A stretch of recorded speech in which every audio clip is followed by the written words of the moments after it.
میرے کریم نبی صلی اللہ علیہ وسلم علماء سے آپ سنتے رہتے ہیں کہ حضرت جبریل امین حضور سے دور کرنے کے لیے قرآن کو کہا ہر سال حضور کے ساتھ جبریل قرآن مجید کا ایک دور کیا جس سال حضور نے مثال اس کا کام کرا کیونکہ اصل بات میں آپ کو بتایا جس سال حضور نے مثال جبریل نے فرق دو دور کیا حضور نے ذکر کو بتایا کہ بیٹا اس سال ہو سکتا ہے ہم پیدا کرنا ہے میرا پوچھا وہ کیا ہونا ہے اس لیے کہ جبریل ہر سال ایک پر دور کرتا تھا جبریل کا اس بات قرآن کے دور کر رہا ہے اس بات کی دلیل ہے کہ جبریل کو بھی پتا ہے کہ یہ دور کرنے والا اگلے سال یہاں ہوگا اچھا اب سوال میں آپ سے پوچھتا ہوں قاری صاحب سے اس چیز کو سمجھیں گے جبریل کو دور کرنے کے لیے کیوں کیوں جاتا تھا کیا کیا رہا جیسا کہ پر یہاں میرا صاحب موجود ہے ایک سنانا ہے ایک سامنے ہے اور یہاں جو سامنے صاحب یہ سنانے والے ہیں وہ یہاں سے لاہور چلے جائیں قرآن مجید کو دور کرنے کے لیے ان کو یہی کہانی کہ ہم نے قرآن کا دور کرنا ہے قرآن سنا ہے یہ آپ سے سامنے سمجھ رہے ہیں جبریل اسی طرح سے یہاں نیچے تک آ رہا ہے تو وہاں سدرہ پر یا آس پاس نہیں نزدیک میں جبریل کا قرآن مجید کے ساتھ دور کرنے والا کوئی نہیں تھا یا جبریل سے قرآن سننے والا کوئی نہیں تھا یا جبریل سے قرآن سنانے والا کوئی نہیں تھا وہاں سے یہاں تک جبریل کا قرآن مجید کا دور کرنے کے لیے آنا یہ ایک بات ہے تو اس کا مطلب یہ ہوا کہ جبریل صرف قرآن کا دور کرنے کے لیے نہیں آتا تھا دور ہو کے ہی نہیں ہو سکتا پھر جبریل کیوں آتا تھا علماء کرام نے لکھا کہ جبریل امین 20,000 سے زیادہ حضور کی خدمت میں آیا ہے اور قرآن مجید میں آتے ہیں 6,000 سے زیادہ یہ لوگ اگر یہ بات ہمیں پلے پانے تو پھر میرا خیال سے یہ مسجد نمازیوں کے بعد قرآن مجید کی تلاوت کی قریب کرے کہا کہ حضرت جبریل امین کریم نبی صلی اللہ علیہ وسلم کی بارگاہ میں 20,000 سے زیادہ اب اگر قرآن مجید کے آئے ہیں 6,000 اور ہر بار بھی اگر جبریل ایک آیت لے کے آئے تو جبریل سے 6,000 اور زیادہ کر لو 10,000 کر لو لیکن یہ بھی ہے علماء جانتے ہیں صحابہ کرام کا بھی یہ بات ہوتا ہے کہ جبریل آتا ہے قرآن کی ایک آیت نہیں لے کر آئے جبریل تو کبھی سورج لے آتا ہے کبھی 5 آیت سے کبھی 10 آیت سے کبھی 1 آیت 2 آیت تو پھر اس کا مطلب یہ ہوا کہ وہ 6,000 سے بھی کم دورانی آنا چاہیے تھا لیکن جبریل کو 20,000 سے بھی زیادہ مطلب آیا تو پھر جو صوفیاء علماء کرام تھے انہوں نے اس بات سے مسئلہ اٹھایا کہ جبریل یہ بار بار حضور کی خدمت میں کیوں آتا تھا اس کی وجہ یہ تھی کہ جبریل صرف قرآن دینے کے لیے آتا تھا قرآن دینے کے لیے نہیں آتا تھا جبریل صرف حضور کا کوئی پہچانے کے لیے نہیں آتا تھا جبریل صرف سب کا پیغام دینے کے لیے نہیں آتا تھا جبریل کو حضور کی گلیوں کے بغیر ملنا صحیح نہیں آتا تھا وہ جیسے یہاں دیکھتے بغیر رہ نہیں سکتا تھا اس لیے سیسا کی گلیاں چھوڑ جبریل زمین پر جیسے اتفاق دیدار کرنے کے لیے قرآن کے دور کا بہانہ بنا کر حضور کو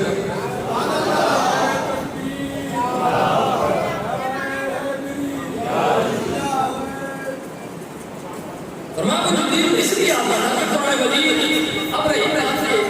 کہ جبریل امین قرآن کا دور کر رہے ہیں یہ بات کس طرح سمجھ آئیں گی حضرت امام غزالی اس دور کرے امام جو رہے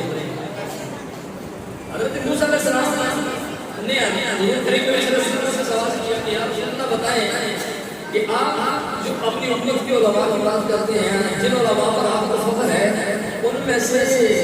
کوئی ماڈل نہ دکھائی جن کو کہتے ہیں کہ یہ میرا فخر ہے وہ جن پر فخر ہے وہ ماڈل نہ دیکھو میں نے اس دن کی تقریر کے اندر یہ بات سنائی ہے یعنی یہ پہلی بات اس دن میں نے قرآن کی تقریر میں یہ بات سنائی لیکن کیونکہ بات اتنی نظری کے لیے بار بار سنانے کے طریقے جبریل امین کی یہ بات دعویٰ کا سمجھ ہے حضرت امام غزالی کو حضور کو پیش کر دیا روح امام غزالی کو حضرت موسیٰ علیہ السلام کے سامنے پیش کیا اب یہ بات ہماری بتانے کی ضرورت نہیں ہے کہ امام غزالی کتنا بڑا آدمی اس لیے کہ جس امت میں امام راضی کی ہو جس امت میں 72 مرتبہ جا میں دیکھنے والا امام سیوطی بھی موجود ہو جس امت میں ہر رات حضور کا دیدار کرنے والا شاہ مسجد دہلوی بھی ہو اور اتنے بڑے علماء جس میں غوث اعظم ہو حضور دامر صاحب ہو مہر شاہ ہو بڑے علماء کے علماء ہو ہر صدی بڑے مجدد ہو ان سب کی موجودگی میں اگر حضور کی نظر امام غزالی پر رکی ہے تو اس کا مطلب ہے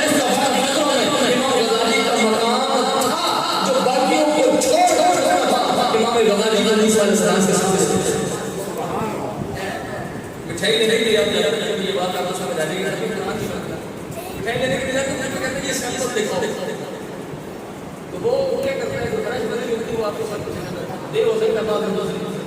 کیوں اس کو پتہ ہے کہ گاہک کا لگ رہا ہے تو گاہک کا تب ہوگا کہ سیمپل اچھا دیا جائے. اب یہاں پر دوسرا سیمپل مانگ رہے ہیں ماڈل مانگ رہے ہیں کہ جن پر فخر ہے اور ایسے کس ماڈل پیش کرو تو پھر ماڈل کو حضور نے چن کے رکھا ہوگا جس کو پیش کیا وہ چنا ہوا ہوگا. اس لیے اس غزالی کی کیا شاش ہے اور پھر دیکھیے گا کہ وہ کتنا آدمی ہے. امام غزالی کو بٹھا دیا امام حضرت موسیٰ علیہ السلام کے ساتھ. حضرت موسیٰ علیہ السلام سے کچھ سوال. امام غزالی صرف صوفی نہیں ہے, امام غزالی بہت بڑا فلسفی بھی ہے, بہت بڑا منطقی بھی ہے, بہت بڑا مناظر بھی ہے امام غزالی. تو یہ منطقیوں کا فلسفی کا یہ طریقہ ہوتا ہے کہ جب ایجاد کرتے ہیں ان سے ایک بات پوچھ لیا تو 20 باتیں آتی ہیں. یہ ایسے بھی ہو سکتا ہے, علماء جانتے ہیں اس سوال کا یہ بھی جواب بن سکتا ہے. اگر ایسا بھی ہو سکتا ہے, اگر اشکال کیا تو پھر یہ بھی ہو سکتا ہے, اگر یوں ہو جائے تو پھر یہ بھی ہو سکتا ہے. مطلب وہ بتاتے ہیں کہ یہ بھی ایسا ہے, یہ بھی ممکن طور پر اس میں جواب ہو سکتا ہے. اب امام غزالی سے سوال سمجھتے ہیں. امام غزالی کہہ رہے ہیں اس کا یہ بھی جواب بنتا ہے, اس کا جواب بنتا ہے, اس کا جواب بنتا ہے. بات وہی ہوگی. امام غزالی نے سوال کیا, ایک جواب دینا تھا, تو نے تو بات بڑا لمبا کر دیا. جب ایک جواب میں کام ہو رہا تھا تو بات بہت کیوں نہیں کیا. اب یہ بھی امام غزالی فخر مصطفیٰ ہوا, حضور کا امتی تھا. اب موسیٰ علیہ السلام کے سامنے بول کر کے لگے کہ حضور میں بھی اللہ سے پوچھنا چاہوں تو آپ بڑی بات کا جواب دیں گے تو میں پوچھو کیا پوچھنا چاہتے ہو. تو میں آپ سبھی سے سوال کرا دیں گے یہی آتی آپ سبھی سوال کرتے ہیں کہ ماں الجا بیمین یا موسیٰ تیرا دائیں آنے کا کیا ہے. بات جواب اتنے پہ ختم ہو جانا چاہیے تھا نا کہ یہ ایسا ہے, یہ ناچی ہے, یہ ایسا ہے. بات سمجھ آ گئی تھی, بات ختم ہو جانی چاہیے. لیکن آپ نے کہا کہ میں اس پر اسٹیج پہ لگا جاؤں, اس کے لیے بچے بھی جانا جاؤں اور بھی جو بہت سارے کام ہوتے ہیں میں اس سے تو یہ جو یہ باتیں ہیں یہ بتانے کی ضرورت نہیں تھی. بس کہہ دیا تھا کہ ایسا ہے تو آپ علی کا نظام ہے اسے ویسے نہیں سمجھا تھا اور آپ نے یہ بتانا ضرورت ہے. تو موسیٰ علیہ السلام کا اصل مسئلہ یہ نہیں ہے کہ میں رب کو کچھ سمجھا رہا تھا, مسئلہ یہ ہے کہ رب سے کلام تھا اور میں بھی چاہتا تھا کہ اس سے کلام کا سلسلہ سنتے. اس لیے میں بات پڑھاتا چلا گیا, اس سے بات کرنے کا مزہ ہی تھا کہ بات پڑھتی چلی گئی. میں نے کہا یہ بھی ہے, یہ بھی ہے, یہ بھی ہے, تاکہ اس سے بات پڑھتی چلی جائے. آپ فرمائے نا کہ ہم یہ بات کر رہے ہیں آپ سے, اگر آپ اس سے بات کرنے میں اتنا مزہ آتا ہے کہ آپ بات سے بات کو نکالتے چلے جاتے ہیں, بات سے بات کو بڑھاتے چلے جاتے ہیں, تو اگر آپ رب سے بات کرتے ہوئے اتنا مزہ اٹھاتے ہیں تو آج ہم بھی خوش قسمتی سے رب کے کلیم کے سب سے بیٹھے ہیں اور رب کے کلیم سے بات کرنے کا مزہ مطلب اور ہے. اس لیے بات کو لمبا کیا ہے کہ رب کے کلیم سے جو بات کا سلسلہ جڑا ہے یہ ٹوٹے نہیں, یہ ختم نہ ہو. تو یہاں پر یہ بات رکتا عرض کرنا چاہتا ہوں. اب آپ کی سمجھ میں آ جائے گی کہ جبریل امین کے دور کرنے کے لیے وہاں سے یہاں آتا تھا